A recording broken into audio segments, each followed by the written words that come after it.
만약에 한 도시 전체를 개혁하고 싶다면 어떤 도구를 쓰시겠어요? 종교개혁가 존 칼빈은 군대나 돈이 아니라 아주 놀랍게도 단순하면서도 믿을 수 없을 만큼 강력한 도구 딱 하나를 사용했습니다. 그래서 오늘은요, 칼빈이 어떻게 이 도구 하나로 도시 전체를 뒤바꿨는지 그 비밀을 한번 파헤쳐보려고 합니다. 이런 질문 한번 던져볼게요.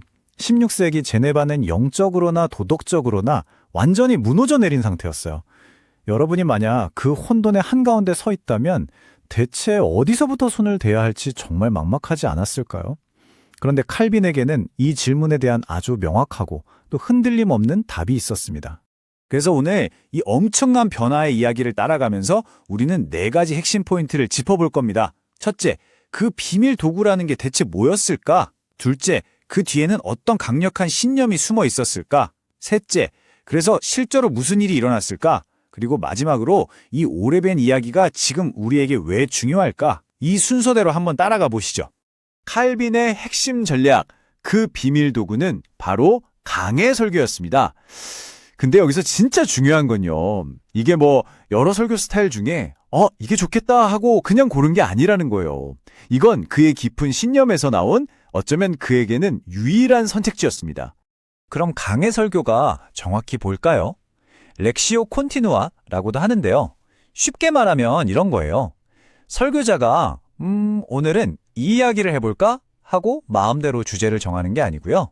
성경이라는 책이 이끄는 대로 그냥 따라가는 여행 가이드가 되는 겁니다. 다음 목적지는 가이드가 아니라 지도가 정해주는 거죠. 칼빈이 보기에 당시 교회가 썩어 빠진 이유는 복잡하지가 않았어요. 이 문장이 그의 진단을 정확하게 보여주죠.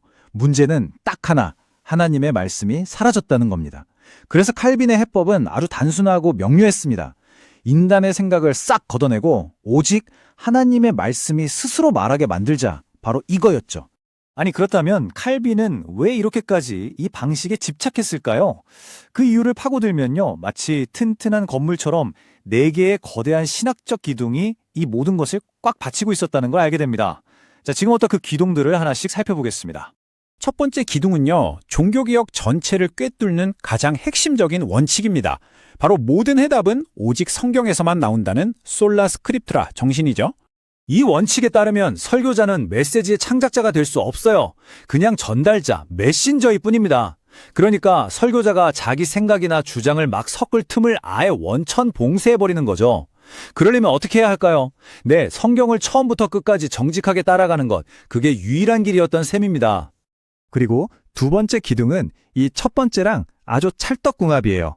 바로 하나님이 모든 것을 다스리시고 그분의 말씀 자체에 어마어마한 힘이 있다는 깊은 믿음입니다. 칼빈은 하나님의 말씀이 그냥 종이 위의 글자가 아니라고 봤어요. 사람의 마음을 뒤집고 세상을 창조하는 살아있는 힘, 그 자체라고 믿었던 거죠. 그렇기 때문에 굳이 인간의 화려한 말씀씨나 감동적인 이야기로 포장할 필요가 없었던 겁니다. 중요한 건 인간의 기교가 아니라 말씀이 일하도록 그 길을 열어주는 거였으니까요. 자, 세 번째 기둥은요. 아니, 근데 왜 굳이 성경 순서대로만 해야 되는데? 이 질문에 대한 아주 현실적인 답을 줍니다. 바로 인간의 본성에 대한 칼빈의 날카로운 통찰, 전적 타락 교리입니다. 무슨 말이냐면 사람은 본능적으로 자기중심적이라서 달콤하고 위로가 되는 말만 들으려는 경향이 있다는 거예요. 만약에 설교자가 사람들 입맛에 맞춰서 주제를 고르기 시작하면 어떻게 될까요? 결국엔 듣기 좋은 얘기만 하게 되고 좀 불편하지만 우리한테 꼭 필요한 진실들은 슬쩍 빼놓게 되겠죠. 그래서 강해 설교는 설교가 인간을 위한 자기개발로 변질되는 걸 막는 강력한 안전장치였던 겁니다. 그리고 마지막 4번째 기둥입니다. 이건 이 모든 개혁이 향하는 최종 목적지가 무엇이었는지에 대한 이야기예요. 바로 교회란 대체 무엇인가라는 근본적인 질문과 관련이 있습니다. 칼빈에게 교회의 핵심은 화려한 건물이 아니었어요. 말씀이 제대로 선포되는 것, 그게 전부였습니다. 다시 말해서 교회를 개혁한다는 건 곧 설교를 개혁한다는 말과 그냥 같은 말이었던 거예요. 칼빈이 왜 그렇게 거의 매일같이 성경 전체를 쉼없이 설교했는지 이제 이해가 되시죠? 이건 단순한 교육 활동을 넘어서 무너진 교회를 말씀이라는 벽돌로 한 장 한 장 다시 쌓아 올리는 행위, 바로 그 자체였습니다. 자, 그럼 이론을 알겠는데 그래서 이토록 철저한 원칙이 현실과 만났을 때 실제로 어떤 일이 벌어졌을까요? 제네바에서는요, 말 그대로 도시의 운명을 바꾸는 놀라운 결과들이 나타나기 시작했습니다. 그 결과는요, 진짜 혁명적이었습니다. 사람들은 더 이상 신앙을 막연하게 느끼지 않았어요. 성경 전체를 꿰뚫는 단단한 이해를 갖게 된 거죠. 개인의 삶이 변하니까 가정이 변했고 결국 도시 전체의 문화와 질서가 말씀 위에 새롭게 세워지는 정말 놀라운 일이 벌어진 겁니다. 한 사람의 설교가 도시의 청사진을 완전히 다시 그린 셈이죠. 자, 이제 이 500년 전의 원칙이라는 거울을 들어서 지금 우리의 모습을 한번 비춰볼 시간입니다. 아마 꽤나 불편하고 날카로운 질문들을 마주하게 될지도 모릅니다. 오늘날 설교들을 보면 크게 한 3가지 경향이 눈에 띄는데요. 첫째, 재밌는 이야기에 집중하다 보니까 듣고 나면 감정은 남는데 정작 진리는 희미해지기 쉽다는 거죠. 둘째, 특정 주제를 정해놓고 성경 구절을 가져다 쓰는 방식은 자칫 잘못하면 성경이 설교자의 주장을 뒷받침하는 도구로 전락할 위험이 있습니다.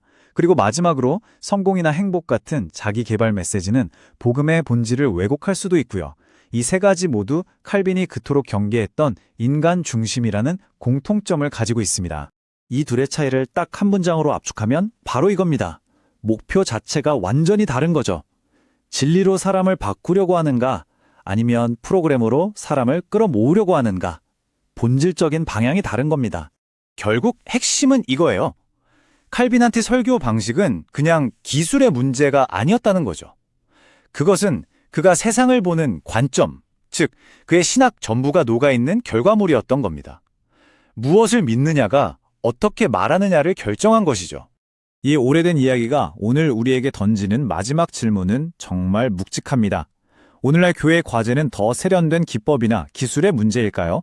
아니면 칼빈처럼 하나님의 말씀 그 자체가 모든 것을 바꿀 수 있다는 그 능력에 대한 신뢰를 회복하는 문제일까요?